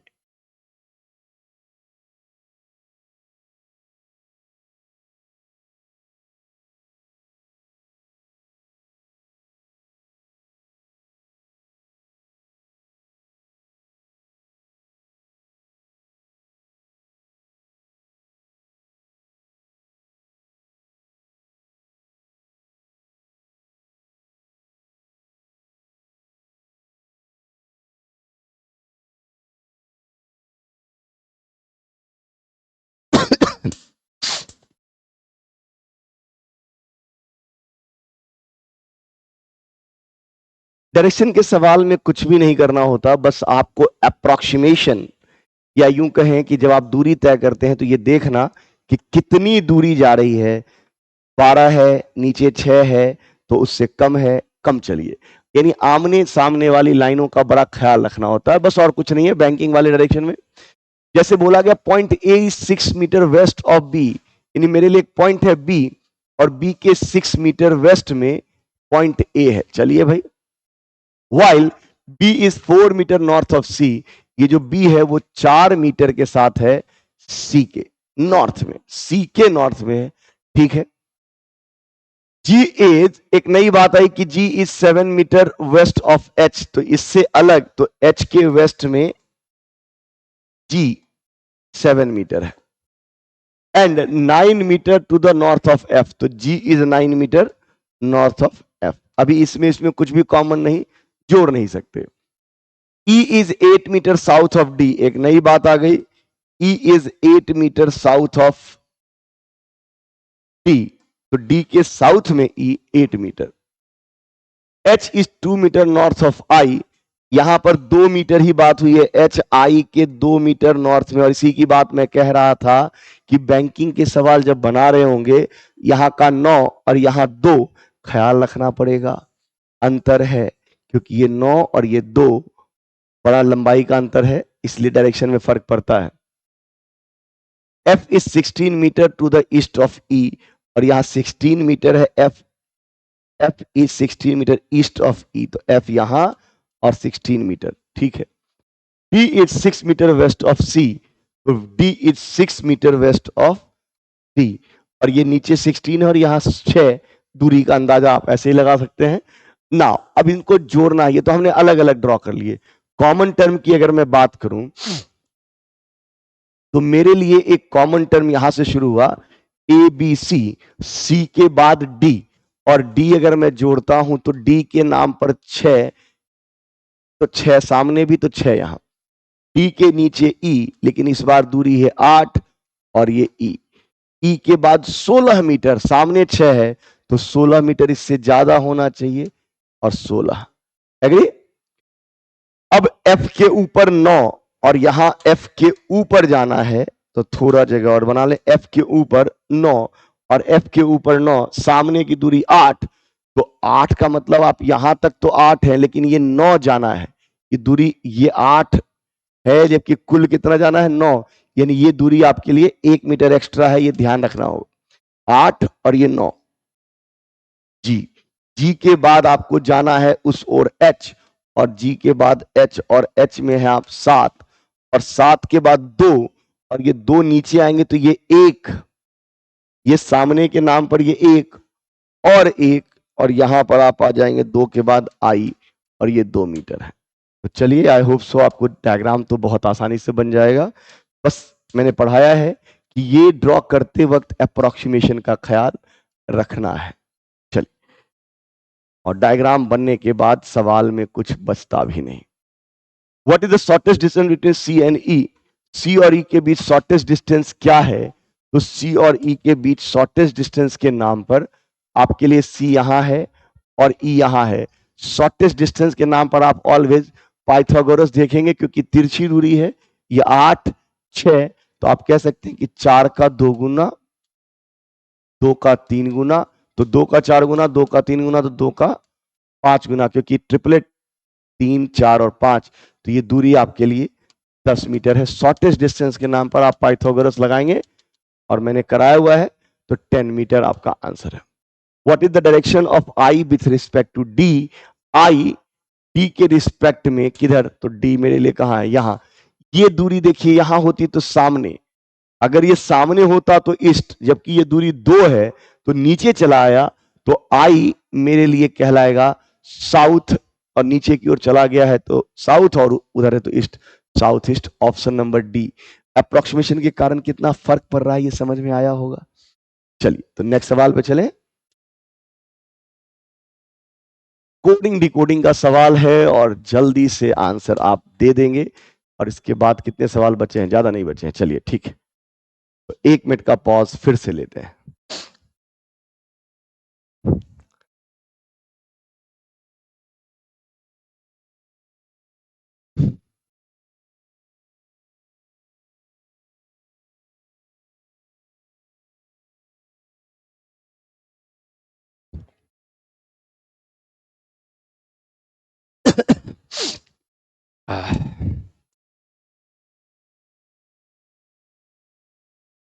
ऐसे सवालों में हमेशा कहता हूं कि कई बार आपका कंसंट्रेशन ज्यादा ही लैग करता है, और इसलिए बेहतर है कि आप यूं करें, फिर से समझें कि मेरे पास इसकी पोजीशन फिक्स नहीं है।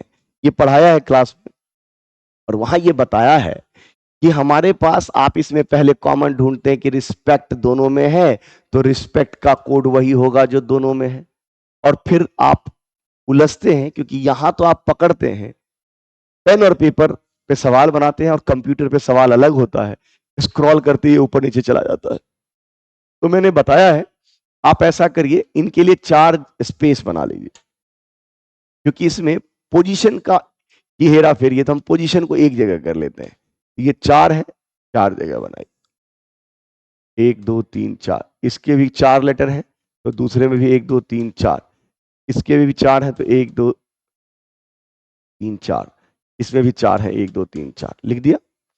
अब मेरे लिए पहला कॉमन आया कि इसमें और इसमें हम अगर देख रहे हैं तो we must respect old rule, we respect elder. तो रिस्पेक्ट ऐसा वर्ड जो मुझे दोनों में दिख रहा है, तो रिस्पेक्ट के लिए जा, तो मेरे लिए यहां पर जा और दूसरे रिस्पेक्ट को मैं क्रॉस लगाता हूं, क्योंकि कम देखना पड़े, फिर सब यहां भर भी देंगे तो कहां से देखेंगे, इसलिए छोड़ते हैं। मेरे पास अब पता है कि रिस्पेक्ट का कोड जा है, तो must old rule, we must be elder, तो मस्ट दिख रहा है इसमें और इसमें, मेरे पास मस्ट कॉमन है, तो यहां और यहां मेरे पास एल ए कॉमन है, तो मस्ट की जगह मैंने लगाया एल ए, और इस मस्ट की जगह हमने लगा दिया क्रॉस, क्योंकि मस्ट का कोड मुझे मिल चुका है। अब मेरे पास है ओल्ड रूल्स, तो ओल्ड रूल्स करके कहीं कोई पार्ट है नहीं, तो चलते हैं अगले में। वी द एल्डर, क्योंकि रिस्पेक्ट का कोड हमें मिल चुका है, तो we the elders, we the elders, we elder, तो 2 लेटर कॉमन है, वी एल्डर, और अगले में भी देखा तो एल्डर, तो एल्डर एल्डर एल्डर, यानी एल्डर तीनों में दिख रहा है, और एल्डर मुझे तीनों में दिख रहा है, तो मैं एल्डर का कोड वही लूंगा जो मुझे तीनों में दिखे, तो तीनों में दिखने वाला पार्ट मुझे एस ए दिख रहा है, तो एल्डर का कोड में एस ए, यहां लगाया क्रॉस, यहां लगाया क्रॉस, और इस रिस्पेक्ट का कोड यहां ढूंढ चुका हूं, यहां भी लगाया क्रॉस। ये क्रॉस मुझे बताता है कि बाकी लेटर के कोड मिल चुके हैं, और ये क्लास में प्रैक्टिस कराई है। कंसंट्रेशन चाहिए और कुछ नहीं। अगली बार आए तो मेरे पास वी द, वी और द, और यहां मुझे वी कॉमन दिख रहा है, तो इन दोनों में मुझे कॉमन के नाम पर एक कॉमन दिखा ना, और एक कॉमन दिखा शा, और ना सा तो मैंने ऑलरेडी ले लिया है, तो मैं वी के लिए लिखूंगा ना, और इस वी की जगह लगाया क्रॉस। तो मेरे पास बच गया क्या? जेडे मैंने किसी का कोड लगा रखा है, ना मैंने लगा रखा है, सा लगा रखा, तो यहां एफ ए ही आएगा, और एफ ए बनेगा द का कोड।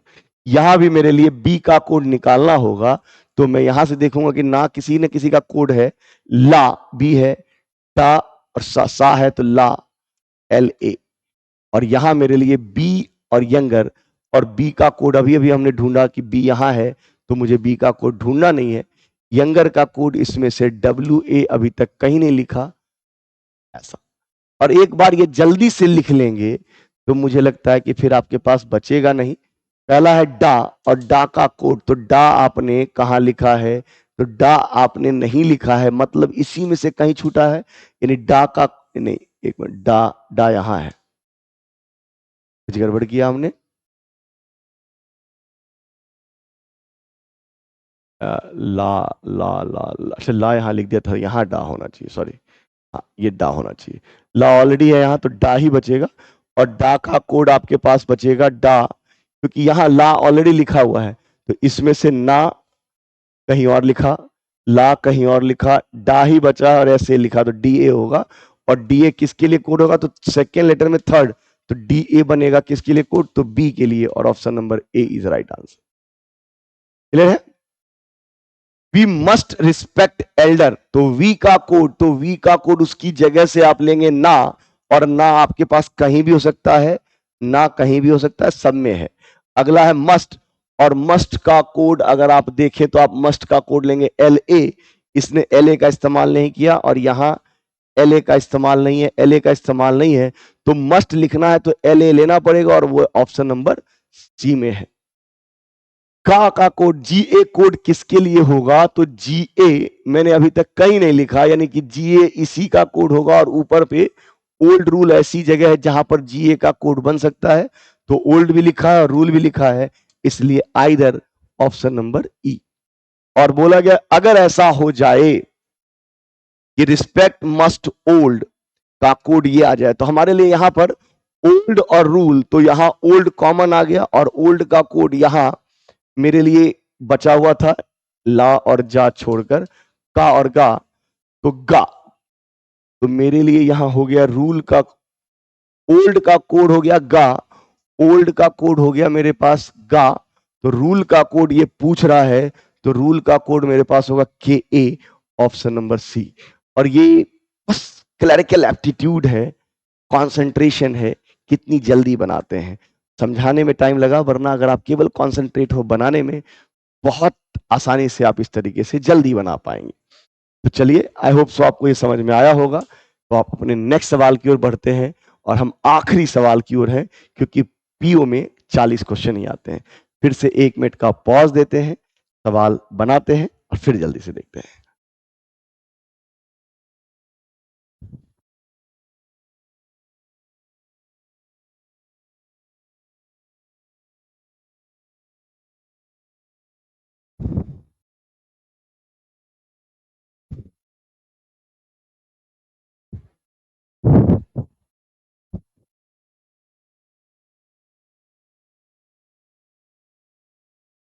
चलिए, आप बना लेंगे।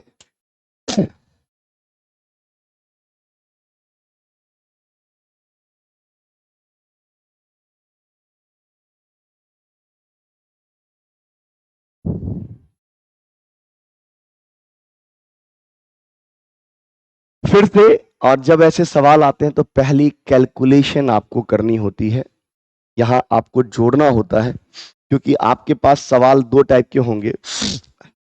एक मिनट, बातें होंगी ईयर की भी, और बातें होंगी उसके उम्र की भी, यानी एक मिनट,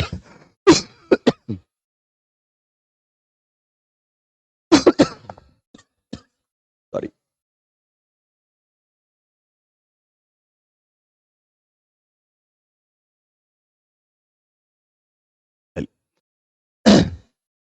यहां आपके पास बोला गया है कि 7-8 लोग हैं, और उनका अलग अलग ईयर में बर्थ है, और अक्सर आपको पता है कि इस वाले सवाल में उम्र की भी बात की जाती है, तो उम्र मतलब 28 साल का है, 23 साल का है, तो कैलकुलेशन लिखने मैंने बाद में सोचने से बेहतर है कि पहले ही आप इसको लिख डालिए। 1961, उसके बाद है आपके पास 66, 69, 72, 72 के बाद है 77, 79, 85, 94, और आपको कहा गया कि इसकी उम्र आपको कैलकुलेट करनी है 2021 से। तो 2021 से आप उम्र कैलकुलेट करेंगे तो 6 इधर और उधर 21 साल, तो ये उम्र हो जाएगी 27 साल की। और फिर एक बार आपने इसको तय कर लिया कि जो 1994 में जन्म हुआ है वो 2021 में कितने साल का होगा, तो इधर 21 और इधर 6, तो 27 साल का होगा। उसके बाद तो आप यहां पर डिफरेंस निकालते चलिए और इसमें जोड़ते चलिए। इसके और इसके बीच का डिफरेंस है 5 और 4 9, 9 यहां जोड़ेंगे तो 36 साल। फिर यहां और यहां में 6 साल का डिफरेंस है, तो 36 में आप 6 साल जोड़ेंगे तो 42। फिर यहां और यहां पर देखेंगे तो 2 साल का डिफरेंस है, तो ये आपके लिए 44। और यहां 5 साल का डिफरेंस है तो 49। यहां 3 साल का डिफरेंस है तो 50 52। और यहां 3 साल का डिफरेंस है 55। और फिर यहां 5 साल का डिफरेंस है तो 60। तो ये बात हो गई उसके एज की और ये हो गई ईयर की। चलिए भाई, अब इसके बाद सवाल देखेंगे और दो पॉसिबिलिटी अक्सर आती रहती है, हम 2 डायग्राम बना लेते हैं। चलिए, 2 person born between the one who born in even number of year and you। अब ये बात थोड़ा डायग्राम छोटा कर लेते हैं, बहुत बड़ा बना दिया हमने, स्पेस नहीं है, कोई बात नहीं, देखते हैं। अब बोला गया है कि यू और जो व्यक्ति इवन नंबर ऑफ ईयर में जन्म लिया है। अब इवन नंबर ऑफ ईयर के नाम पर 66 है, 72 है और 94 है। तो ये वाला आदमी तो 3 और इसके बीच 2 लोग हैं, लेकिन ये बताने वाला ये क्लियर नहीं कर रहा कि 2 लोग ऊपर में है नीचे में है, तो एरो। और अभी हम इसको 3 पॉसिबिलिटी के साथ लिखना पसंद नहीं करेंगे। मैं हमेशा कहता हूं मैं 2 पॉसिबिलिटी ज्यादा पे सोचता नहीं, थोड़ी देर लिखता हूं, ज्यादा समझ में आने लगता है कि उलझ रहे हैं तब जाते हैं, लेकिन थोड़ी देर ऑब्जर्व करते हैं। चलिए भाई देखें, फिर बोला गया हु वाज यानी Q, you was born immediately before Q. और ये यू जो है ये डेफिनेटली क्यू से ऊपर है, ये यू क्यू से डेफिनेटली ऊपर है। ठीक है, देखेंगे the number of person before Q is same the number of person born after W. Q के ऊपर जितने लोग हैं डब्ल्यू के बाद उतने ही लोग हैं। कितने लोग हैं पता नहीं, 2 मिनट और रुकते हैं। The difference between age of P is 5। P और वी का जो एज है वो मेरे पास 5 का डिफरेंस पैदा करता है। और जब भी ऐसे सवाल आए मैं हमेशा कहता हूं कि न्यूमेरिकल वैल्यू तो तुरंत निकाल के रखिए। तो पी और वी के बीच एज अगर 5 का डिफरेंस है तो 5 का डिफरेंस ये तय है कि या तो एक 60 और 55 का गैप आए, यही आपके पास 5 का डिफरेंस एज में लाएगा। इसके अलावा 5 का डिफरेंस आपके पास यहां था और ये हो सकता है कि 49 और 44 का गैप हो। रखते हैं 3 person was born between V and U। अब कुछ ज्यादा ही हम लिखने चले, V और U के बीच 3 लोग हैं, तो थोड़ी देर ब्रेक लेते हैं। लेकिन एक रिलेशन दिख रहा है, ये 2 संभावनाओं के साथ आया, यानी कि ये नंबर मुझे इसकी 2 ही पॉसिबिलिटी बना रहा है, आइदर में है वहां भी, लेकिन उसके साथ तुरंत कि V और V के साथ U और U के साथ Q। हम यहां से शुरू कर लें तो यहां पर मेरे लिए एक बात आ गई कि मेरे माइंड में ये चले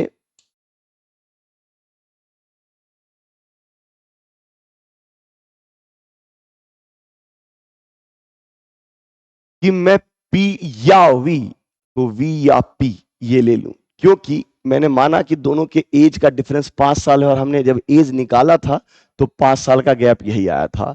और एक गैप मेरे पास P और V के कारण, V या P के कारण यहां पर है, तो ये वाला डन। संभावनाएं आइदर में है। V के बाद 3 घर छोड़कर U, तो V के बाद यहां अगर मैं सोच लीजिए कि ये वाला V लेता हूं तो 1 2 3, अगर मैं मान लू कि ये V है 1 2 3 और U, और U के साथ एक शर्त है कि U के नीचे Q चाहिए है, और U के बाद 2 घर छोड़कर 1 2 छोड़कर इवन नंबर, 1 2 छोड़कर इवन नंबर हो सकता है। ऑल्सो अगर यहां वाला V ले लें, अगर यहां वाला V ले लें तो V के बाद 1 2 3 U, अगर यहां U ले तो 1 2 और ये इवन नंबर नहीं है, तो डेफिनेटली है कि मैं यहां पर V ले रहा हूं और यहां P ले रहा हूं। V के बाद 1 2 3 1 2 3 और ये U, U के जस्ट नीचे Q, और U के बाद 2 घर छोड़कर इवन, तो U के बाद 1 2 इवन नंबर यहां भी है, 1 2 और इवन नंबर यहां भी है, तो यू यहां पॉसिबल है। आगे यहां देखते हैं, अगर वी यहां होता तो वी के बाद 3 घर छोड़कर तो देते ही नहीं, ऊपर देते, तो 1 2 3 और यू यहां देते, और यू के बाद 1 2 और इवन नंबर हो सकता है, एग्री। यहां अगर वी के बाद 3 जगह नहीं, एक, अच्छा यहां पर मान लेते हैं 1 2 3, और यहां पर अगर मैं यू दूं तो यहां 1 2 और वी नहीं दे सकता, ठीक है, तो यानी कि यहां वी नहीं होगा। अगर वी यहां होता तो 1 2 यू, यू के बाद 2 घर छोड़कर इवन नंबर नहीं है, गुड। तो ये पी और यहां मेरे लिए वी के बाद 1 2 यू और यू के नीचे क्यू जा नहीं सकता, तो यहां तो नहीं सोचेंगे, 1 2 और यू के बाद वी के बाद 3 घर छोड़कर यू ना, सॉरी, 1 2 3 और यू के बाद क्यू और यू के और इवन नंबर के बीच 2, ये सारी बातें यहां पर सेटिस्फाई आई। क्यू के ऊपर जितने उतने ही डब्ल्यू के नीचे, तो क्यू के नीचे ऊपर 1 2 3 4 5, तो 1 2 3 4 5 डब्ल्यू यहां, क्यू के ऊपर 1, तो डब्ल्यू के नीचे 1, और ये भी हमने डन डाला। चलिए, यही होता है, थोड़ा वेट किया तो तुरंत आसानी से बना, वरना इस पे लेके ज्यादा सोचते शायद। फिर भी देखते हैं, 3 person born between V and U हो गया। R was not born in even number of year and was born after S, तो आर इवन नंबर में नहीं है, तो आर ऑड नंबर में है और एस के बाद है, ठीक है। T was not born immediately after R, और टी आर के तुरंत बाद नहीं है, ठीक है। यानी आर जब भी बैठेगा ऑड नंबर वाले ईयर में बैठेगा और अपने ऊपर एस का ख्याल रखेगा, तो आर एस का ख्याल रखेगा, तो आर यहां एस ऊपर, मजबूरन टी यहां देना पड़ेगा, और आपके पास मालूम है आर और टी लगातार नहीं, यानी ये तरीका तो गलत। आर अपने ऊपर 1 का ख्याल रखेगा, तो आर यहां नहीं, आर ऑड नंबर में है तो आर यहां भी नहीं, तो आर यहां, एस यहां, तो टी यहां, और आर और टी लगातार नहीं होने चाहिए, नहीं है, तो सवाल खत्म, और आपको बहुत आसानी से ये समझ में आ भी गया होगा। आई होप सो। प्रैक्टिस ही जरूरी हिस्सा है, और ये बात आप करें। ये क्या हो रहा है?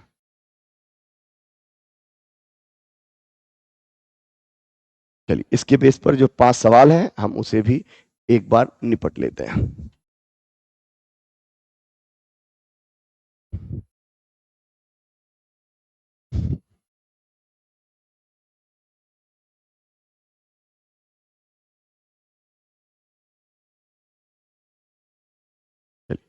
पहला सवाल है कि which are the following pair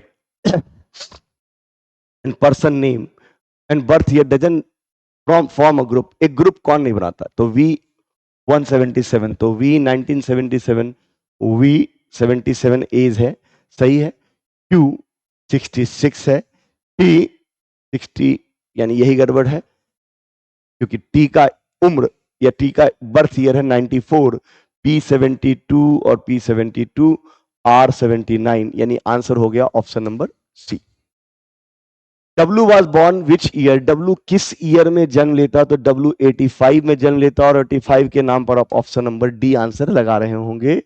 how many people were born between P and Q, P और क्यू के बीच कितने लोग हैं?